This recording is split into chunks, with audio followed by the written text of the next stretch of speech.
back to Real Cast Fishing. Your host, Glenn, with the Cedar Island Fishing Field Team, COAF Field Team on YouTube. And this round, what do we got for you? We're talking the Little Red Book of Fly Fishing. So we're going to go through tips 76 through 80. And then, we'll read it. And then I'll discuss some of those key points out of each one. And then maybe shift to some other things. Maybe some little quick fishing updates about a certain thing that I got the other day, which is the 3D printer. All right, let's go ahead and start out with the tips. Tip 76, a cure for nymphing neurosis. Here's yet another pitch for the value of an additional split shot or two. Imagine a scenario: you're casting fish feeding on nymphs near the bottom, but you can't buy a bite. Either you're using the wrong fly or not making the proper presentation. Which is it? You keep changing patterns, but you've got the nagging suspicion that there's a problem, that the problem lies with your drift. What to do? Most veteran anglers start by ensuring that they have enough weight on the line to get the nymph down to where the fish are likely to be. Let's see, Victor Kona. What's up? Hey, how's it going? We're just talking Little Red Book of Fly Fishing. And just giving you some tips, going through tips 76 through 80. Okay, after you satisfy that basic requirement, then proceed with fly juggling act with far more assurance that the puzzle can be solved. So in tip 76, let's just go recap that really quick. And they're talking about a cure for nymphing neurosis, another pitch for adding some additional split shots. So this is the case where a lot of times you'll find that you have the right pattern, it's just not in the particular depth that you need to be where those fish are lurking. And that's what they're talking about, adding another split shot or two just to get it down there. Okay, going to tip 77, staying humble. You can spot an angler who's proficient on quiet meadow streams by the wear showing on the knees of his waders, as keeping a low profile is often the difference between spooking fish in slack currents or not. Try casting from your knees. Keep the rod tip low as possible. Crawl into an approach position if you must. Okay, so, that's a good one to keep in your back pocket. Specifically, keeping that low profile because, yes, the trout will get spooked. Fish in general will get spooked. And sometimes they're even talking about maybe wearing some more olive or drab gear that doesn't spook the fish. So staying humble. Number 77. Makes sense to me. Okay, let's go on to tip 78. Sunny side down. Lacking eyelids, trout don't like looking into the sun. Make your approach with the sun at your back, particularly early and late in the day, and you'll get closer without being seen. Plus, you'll also be better able to spot the fish. A bonus is that you'll eliminate a lot of those light flashes from the glossy finish of your rod and all those shiny objects dangling from your vest. That said, the spoilers can be shadows, but some behind you. Be mindful of the be mindful of the shadows you cast onto the run. A few steps to the right or left may make a difference. And so let's go back for those that are listening on the podcast. I'll just describe. It's a picture showing an individual who is casting to a rock, and his shadow is casting. Correction.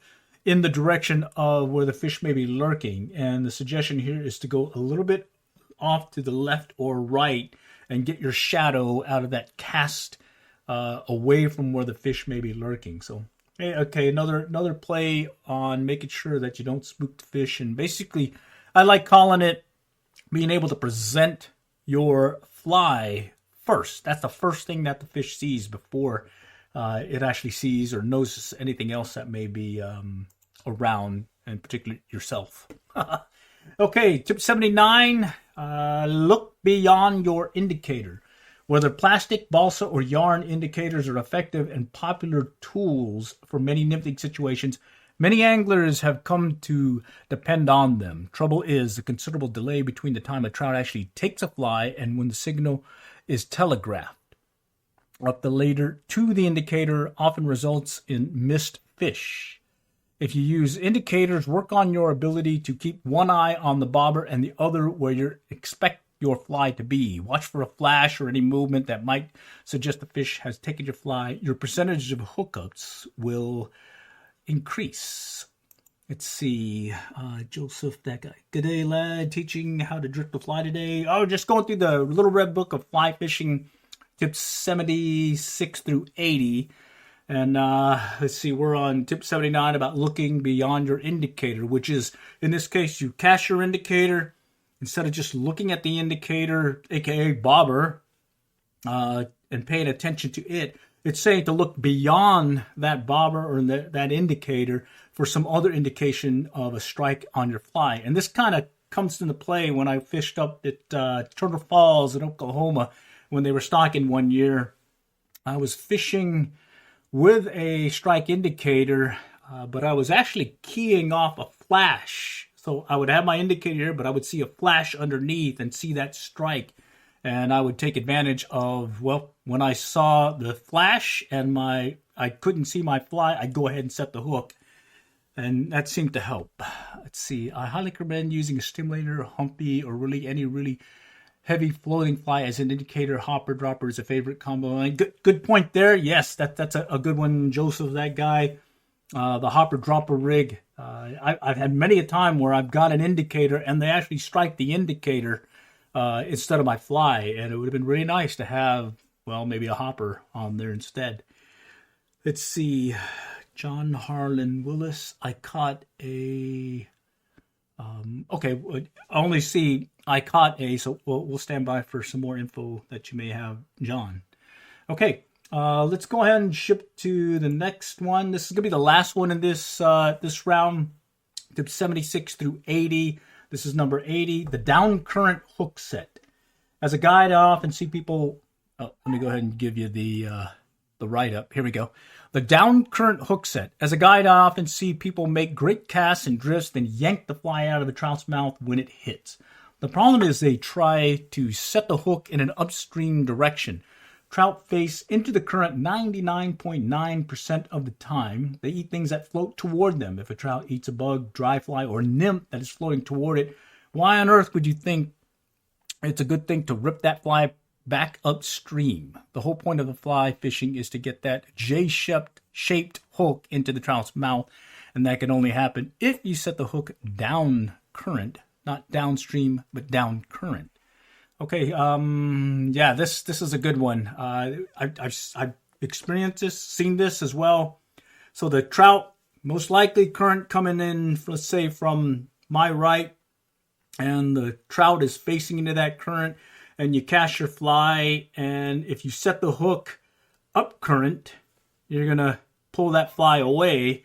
It's just saying, go ahead and set the hook down current so the hook goes into the fish's mouth. Let's see. Also, strip set helps in heavy current. Yes, strip set's very good. Stopped using indicators last year because brookies kept going for it instead of my flying stonefly. Yeah, that's another good one too. Excellent.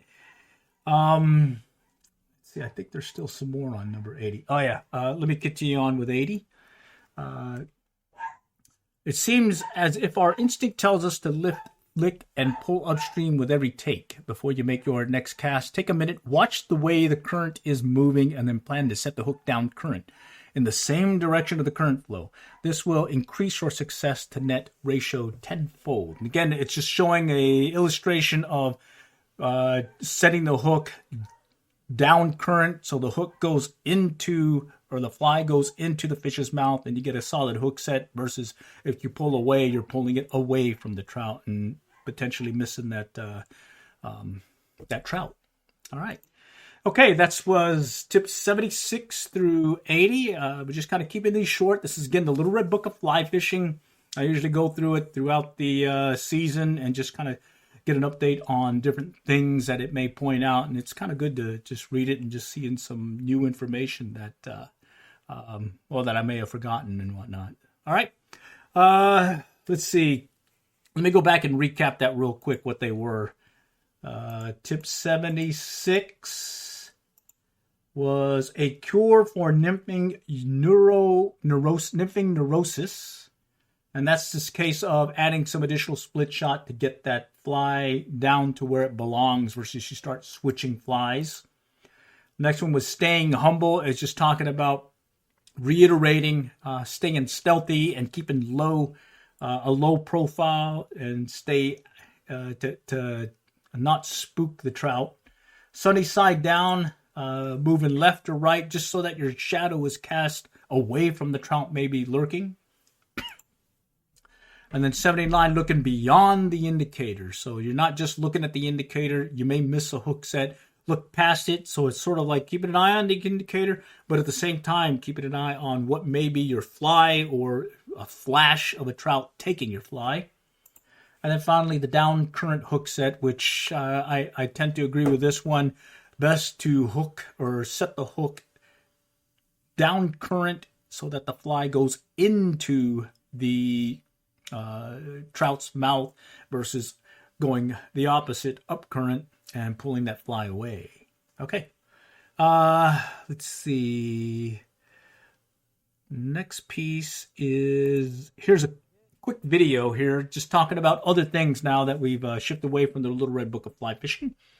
And this is the 3D printed microblade lure. Okay, I initially made these out of some brass sheet, and really thin sheets and whatnot, and they were working really well. But I noticed it was taking a little bit too long to make, and so I went ahead and made a 3D printed version using some PLA filament, and I've had some really good success with the original one that I put.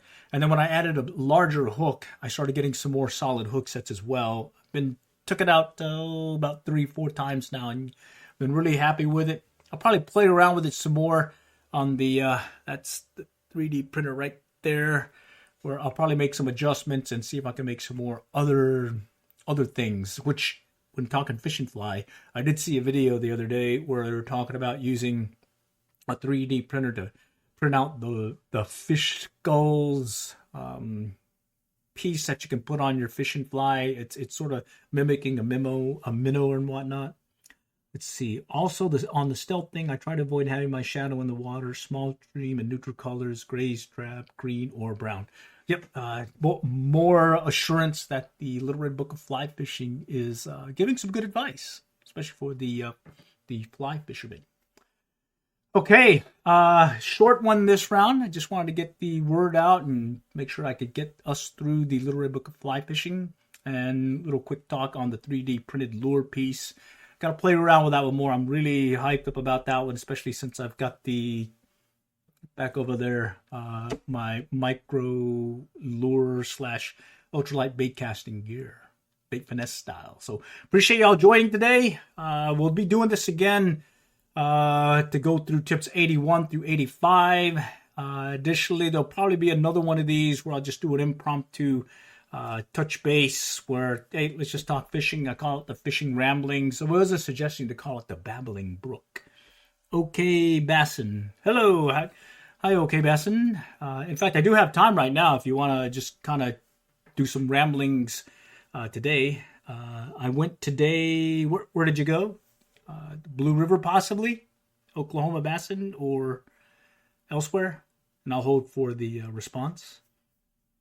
Let's see, to my creek. Okay, all right. And how'd it go at your creek? Okay, Basin. Let's see. I think there's a slight delay here. Okay. And what gear were you using in particular? I think I may have lost him. All right. Let's see. Windy, we just had a cold front, so they went back deep. Yeah, we did have one come through, and unfortunately, we actually had some pretty good size hail in the area as well. So pattern's a little bit off. I haven't been out since the cold front came in. I did go the day before and got some consistent bites using that 3D micro lure. Windy, we just okay. Other than that, kind of playing around with that 3D setup and see if I can get some other stuff. Slow rolling a chatterbait in the depths. Excellent. What size gear were you using? Was it the bait finesse stuff or just your normal bait casting gear? All right. It looks like we got some other folks on the line. So at this point, this is the Little Red Book of Fly Fishing series, and well, this is just an open forum at this point. If you have any particular questions, and suggestions and whatnot, I'm here to listen. Especially if anything else pops up that you can think of or you want to reach out, do let me know. You could put comments as well as in the chat here. Additionally, I do follow up on a lot of the replies that I get or comments, so I can maybe touch base with you there. 7'3", medium, heavy, moderate with Shimano SLX and a 12-pound fluorocarbon. Excellent, excellent. It was a slower bite. Were you able to catch anything? And for those that are in the area, I'm up in North Texas, Dallas Fort Worth area, and in particular, this time of year, we're seeing some nice bass on beds with the spawn going on. 2 4s. Oh wow, 4-pounders, nice, excellent. Always good to get some poundage going when it comes to this time of year. And just to recap on the season, we just closed out the trout stocking season, and we shifted over to more pond fishing, specifically for some of the bass and whatnot. There are the white bass that were or possibly are still running up the creeks, and I believe they're starting to move back into the lake. So I think some of us maybe possibly doing some kayak fishing, maybe with some jug lice for potential catfish, or maybe doing some trolling with, trolling, maybe getting some white bass. Caught one on top water yesterday, but then the cold front came through. I was tending to catch with that 3D micro lure. I was catching them just below the surface. I'd say maybe less than a foot to get the hookups, but I wasn't getting anything up where I normally get along the river or along the banks and whatnot. But I suspect that's going to change here with the temperatures warming up here, I guess, in the next week or so. But of course, we do have that total eclipse coming, so I wonder how fish react, or maybe the bite will be on a total eclipse day. That might be one to think about. Maybe if you guys catch anything during that time, maybe shoot out something and just say, hey, it was an awesome day fishing on a total eclipse day. So using a Guggen Black Series Muscle and Corrado M with 50-pound braid and a Guggen Mini Frog. All right, excellent, excellent. That was on the top water, it sounds like. Let's see. I've not used the Guggen Mini Frog. I've got several frogs, but I haven't used the Mini Frog at this point. I do like using the tiny Rebel Craw lure. Not the one that's the single hook. Instead, I like the treble hook version, and it seems to be doing really well when I slowly reel it in on a steady retrieve as it goes by some of these spawning bass. You mainly use Guggen. All right, all my rods are Guggen. All right, excellent. I got a variety of rods, which tend to be whatever's on sale. All right. All right, well, it looks like we got a lot of folks on. Let's see, I like deer hair frogs with rubber legs, good for pike and largemouth. Excellent, excellent.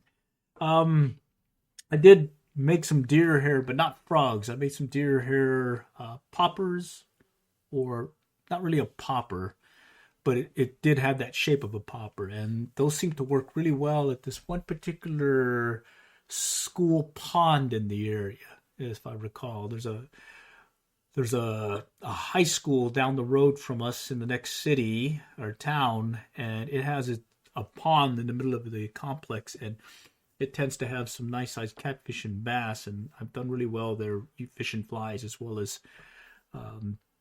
normal bait casting gear there over the years.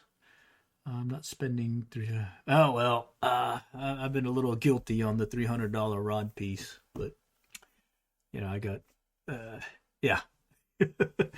All right, been searching out the topwater bite with my frog to no avail thus far. Weightless fluke Texas rig has been getting the job done. All right. Yeah, the topwater bite's going to be hit or miss at this point because of these cold fronts or changes in temperatures. But yeah, that fluke rig, the one crawdad looking one with the eye, or not the eyes, but with the claw licking thing where it kind of stands up like a Ned rig, that seems to do really well. On Ice just got off most of the lakes. Won't have top water until late June. Okay, okay. Joseph, that guy. So you must be up further north.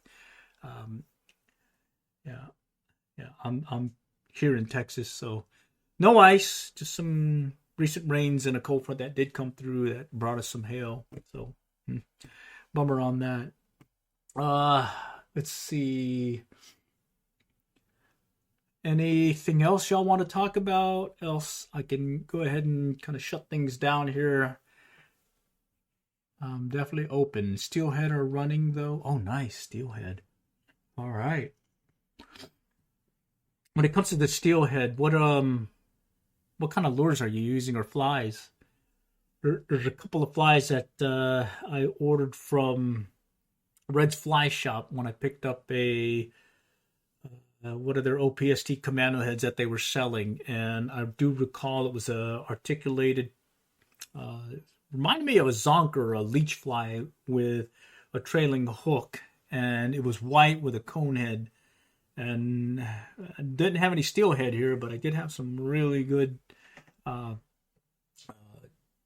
success with it, fishing for bass with it. On that, I was using it on a switch rod. Excuse me, my nose is running from some allergies here.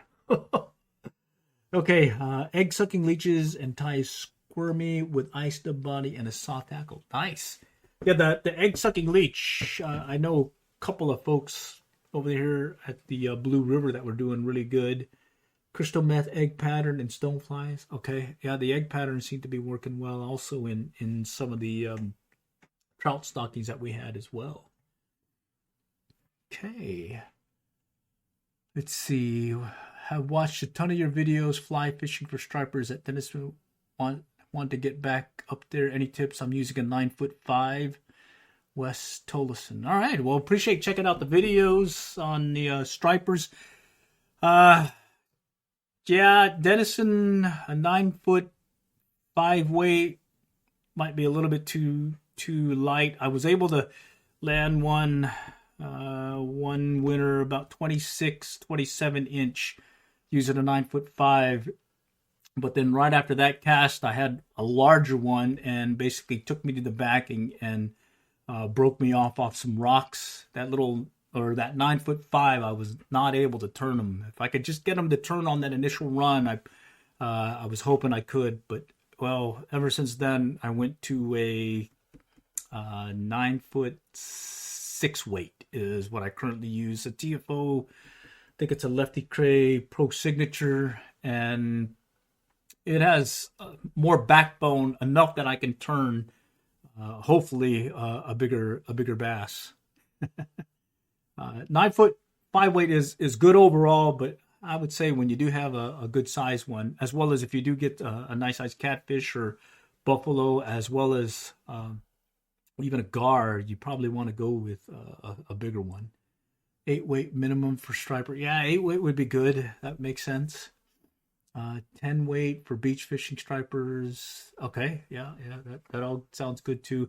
I tend to, when I go to the longer rods, I'll shift over to a 6 weight, or correction, yeah, it's a 6 weight switch rod, about 11.5 foot, as well as I do have an 8 weight, but they do hold the larger reel. I think I go like two or three sizes up when I'm using my switch rod, and yeah, I've caught some nice sized carp with it, and had no issue bringing them in. I'd say 20-30 pound carp, and I had no issue with the larger size switch rod. That little 5 weight I've used for many years, and when it comes to some of the larger fish, you kind of do want to go up to a larger size rod.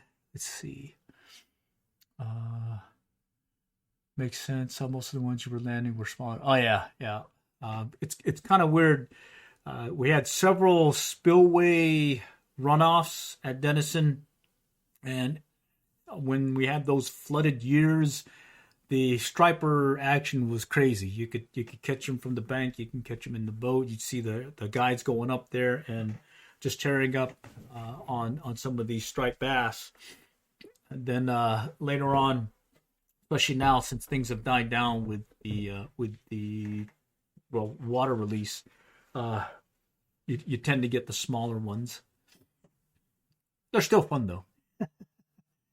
Okay, Pen Battle 2. Okay, let's see. It's used for big muskie, chinook, and stripers. Nice. All right, excellent. I appreciate this. Gotten a lot of engagement here, and appreciate y'all joining today. I was hoping to just give you the latest on the Little Red Book of Fly Fishing Tips, but again, it's an open forum, and it looks like we've got a good forum piece going on here. Let's see.